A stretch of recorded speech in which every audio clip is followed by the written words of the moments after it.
Hi friends, ഇന്ന് നമ്മളപ്പോൾ കൈൻമാസ്റ്ററിൻ്റെ പുതിയൊരു പാർട്ടാണ് നമ്മൾ നോക്കാൻ പോകുന്നത്. അപ്പോൾ നമുക്ക് സമയം കളയാതെ വേഗം തന്നെ തുടങ്ങാം. അപ്പോൾ അതിനായിട്ട് ആദ്യം തന്നെ നമ്മൾ കൈൻമാസ്റ്റർ എന്ന ആപ്ലിക്കേഷൻ തുറക്കുന്നു. അതിനുശേഷം ക്രിയേറ്റ് ന്യൂവിൽ ക്ലിക്ക് ചെയ്യുക, പിന്നെ നെക്സ്റ്റ് കൊടുക്കുക.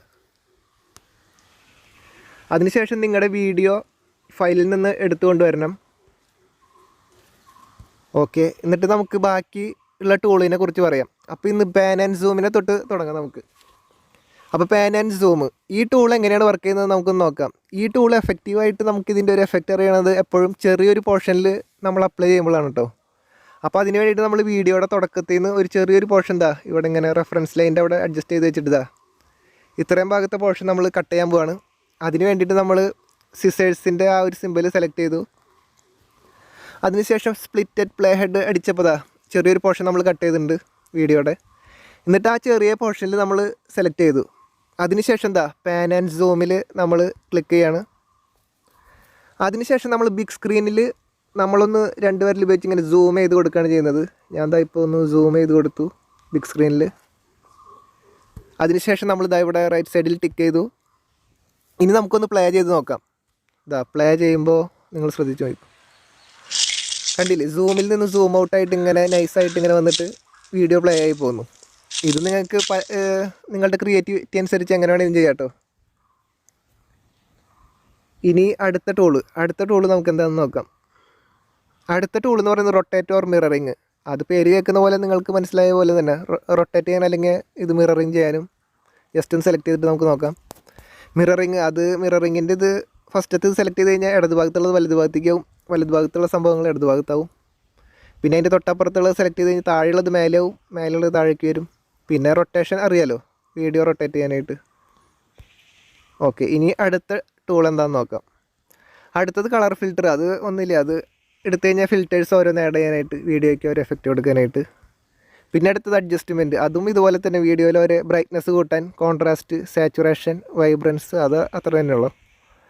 ഇനി അടുത്തത് പറഞ്ഞാൽ ക്ലിപ്പ് ഗ്രാഫിക്സ് ഇതുപോലെ തന്നെ വീഡിയോയിൽ ഒരു എഫക്റ്റ് ആഡ് ചെയ്യാൻ തന്നെ. അതിലിപ്പോൾ ഒരെണ്ണം ജസ്റ്റ് ഞാനൊന്ന് ഫിലിം പ്രൊജക്ടർ എന്ന് പറഞ്ഞിട്ടുള്ള ഒരെണ്ണം എടുത്തു, എന്നിട്ട് അതൊന്ന് സെലക്ട് ചെയ്തു. അപ്പോൾ താഴെ ഈ ലെയറിൻ്റെ മുകളിൽ കൂടെ വന്നിട്ടുണ്ട്, നമ്മൾ സെലക്ട് ചെയ്ത് വീഡിയോയുടെ മുകളിൽ കൂടെ. ഇത് നമുക്ക് എന്നിട്ട് അടിയിൽ വിരലുകൊണ്ട് ഇങ്ങനെ വലിച്ച് നീക്കി നമുക്ക് വീഡിയോയുടെ ഏത് പോർഷനിലൊക്കെ ഈ എഫക്റ്റ് എവിടെയൊക്കെ വരണം നമുക്കിങ്ങനെ സെറ്റ് ചെയ്ത് വയ്ക്കാം. വലിച്ചുകൊണ്ട് നീക്കിയിട്ട് നമുക്ക് ചെറുതാക്കിയിട്ട് വേണമെങ്കിൽ എവിടെ കറക്റ്റ് പർട്ടിക്കുലറായിട്ട് എവിടെ എത്തുമ്പോൾ ഈ എഫക്റ്റ് ക്രിയേറ്റ് ആവണമെന്ന് നമുക്ക് നോക്കാൻ പറ്റും. ഇനി അടുത്തതെന്ന് പറഞ്ഞാൽ വിഗ്നേറ്റ് എന്ന് പറഞ്ഞു കഴിഞ്ഞാൽ ജസ്റ്റ് സെലക്ട് ചെയ്യുമ്പോൾ തന്നെ നിങ്ങൾക്ക് മനസ്സിലാവും. സൈഡിലുള്ള ലൈറ്റൊക്കെ പോയിട്ട് സെൻറ്ററിലേക്ക് മാത്രമായിട്ട് ഇങ്ങനെ ഒരു കോൺസെൻട്രേറ്റ് ചെയ്തിട്ട് വന്നു, ഫോക്കസ് ചെയ്തിട്ട്. ഇത് നമ്മൾ കൂടുതലായിട്ട് ഇങ്ങനെ ഉപയോഗിക്കുന്നത് ഒരു പേടിപ്പെടുത്തുന്ന ഒരു മിസ്റ്ററി, രഹസ്യങ്ങൾ നിറഞ്ഞ എന്തെങ്കിലും ഇങ്ങനെ സിറ്റുവേഷൻസൊക്കെ എടുക്കുമ്പോഴാണ് ഇങ്ങനെ ഭയങ്കര ഇതിൽ നമ്മളിങ്ങനത്തെ സംഭവങ്ങളൊക്കെ ഉപയോഗിക്കുന്നത്. ഇനി അത് കഴിഞ്ഞാൽ വോളിയം എൻവലപ്പ് നമ്മൾ ജസ്റ്റ് ഒന്ന് സെലക്ട് ചെയ്ത് കഴിഞ്ഞാൽ കണ്ടോ, ഇവിടെ അടിയിലായിട്ട് ഒരു സെൻറ്ററിലൊരു വര വന്നിട്ടുണ്ട്. അതാണ് നമ്മുടെ ഓഡിയോയുടെ ഒരു ഗ്രാഫാണത്. അത് നമുക്ക് ഈ റെഫറൻസ് ലൈൻ നമുക്ക് എവിടെ എന്ന് വെച്ചാൽ സെറ്റ് ചെയ്ത് വെച്ചിട്ട് ഈ ഓഡിയോ നമുക്ക് പെർട്ടിക്കുലർ പൊസിഷനിലെത്തുമ്പോൾ നമുക്ക് ഉയർത്താൻ പറ്റും. അതിന് ഈ 100% എന്ന് കാണിച്ചിരിക്കുന്നത് നമ്മൾ ജസ്റ്റ് ഒന്ന് മുകളിലേക്ക് പൊന്തിച്ചാൽ മതി, വരലോണ്ട് തൊട്ടിട്ട് കണ്ടോ. അപ്പോൾ അടിയിൽ നിങ്ങൾക്ക് ശ്രദ്ധിച്ചാൽ കാണാൻ പറ്റും ആ പോയിന്റിൽ ഓഡിയോയുടെ ഗ്രാഫ് ഇങ്ങനെ ഉയരുന്നത്. പിന്നെ നമുക്ക് അതിൻ്റെ തൊട്ടപ്പുറത്ത് ഈ റെഫറൻസ് ലൈൻ സെറ്റ് ചെയ്തിട്ട് വീണ്ടും വേണമെങ്കിൽ ഇവിടുത്തെ 186 എന്നുള്ള ഇങ്ങനെ അടിക്ക് താത്തി കൊണ്ടുപോകാം. അപ്പോൾ അവിടെ ഓഡിയോ താഴേക്ക് പോകും. അപ്പോൾ നമ്മൾ വീഡിയോ പ്ലേ ചെയ്യുമ്പോൾ ഈ ഓരോ പോയിന്റുകളിലൊക്കെ എത്തുമ്പോൾ ഓഡിയോ മുകളിലേക്ക്, അതായത് ഓഡിയോയുടെ വോയിസ് ഇൻക്രീസ് ആവും, ഡിക്രീസ് ചെയ്യുക, അതൊക്കെ നമുക്ക് സെറ്റ് ചെയ്യാൻ പറ്റും ഇതേപോലെ.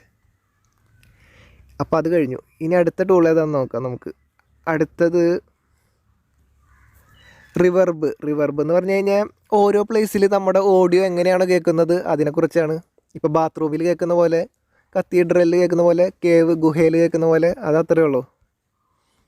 പിന്നെ അത് കഴിഞ്ഞ് വോയിസ് ചേഞ്ചർ അടിച്ചു കഴിഞ്ഞാൽ ജസ്റ്റ് നമുക്ക് ഓഡിയോ എങ്ങനത്തെ വോയിസിൽ വേണമെന്നുള്ളത് നമുക്ക് സെലക്ട് ചെയ്യാൻ പറ്റും. അതായത് ഏലിയൻ്റെ പോലെ വേണോ, റോബോട്ട് വേണോ, ഇത് കുട്ടികളുടെ പോലെ വേണോ, ഫണ്ണി ആയിട്ടുള്ളത് വേണം, മാൻ, വിമൺ, അങ്ങനെ ഏത് വേണമെങ്കിലും എടുക്കാം, റേഡിയോയിൽ കേൾക്കുന്ന പോലെ. അത് കഴിഞ്ഞിട്ട് തൊട്ട് താഴെയുള്ളത് എക്സ്ട്രാക്റ്റ് ഓഡിയോ കഴിഞ്ഞ് ഇതിൽ പറഞ്ഞതാണ്. എക്സ്ട്രാക്റ്റ് ഓഡിയോയിൽ അടിച്ചു കഴിഞ്ഞാൽ നമ്മുടെ വീഡിയോത്തെ ഓഡിയോ നമുക്ക് എക്സ്ട്രാക്റ്റ് ചെയ്തെടുക്കാൻ പറ്റും. ജസ്റ്റ് ഇതേ കണ്ടോ, അതൊന്ന് ക്ലിക്ക് ചെയ്തപ്പോൾ അടിയിൽ പച്ച കളറിൽ ഓഡിയോ പുറത്തേക്ക് എടുത്ത് വന്നിട്ടുണ്ട്. ഇനി ആ ഓഡിയോയിൽ നമുക്ക് സെലക്ട് ചെയ്തിട്ട് എഡിറ്റ് ചെയ്യാനൊക്കെ പറ്റും. അപ്പോൾ അതിനെക്കുറിച്ചൊക്കെ ഇനി നമുക്ക് ബാക്കി അടുത്ത പ്രാവശ്യം പറയാം, അടുത്ത പാർട്ടിൽ പറയാം. അപ്പോൾ പാർട്ട് 1ഉം 2ഉം ഞാൻ ഡിസ്ക്രിപ്ഷൻ ബോക്സിൽ കൊടുത്തിട്ടുണ്ട്. ലിങ്ക് കാണാത്തവരുണ്ടെങ്കിൽ താല്പര്യം ഉണ്ടെങ്കിൽ കയറി കണ്ടു നോക്കാം. അപ്പോൾ ശരി, നമുക്ക് അടുത്ത പ്രാവശ്യം കാണാം.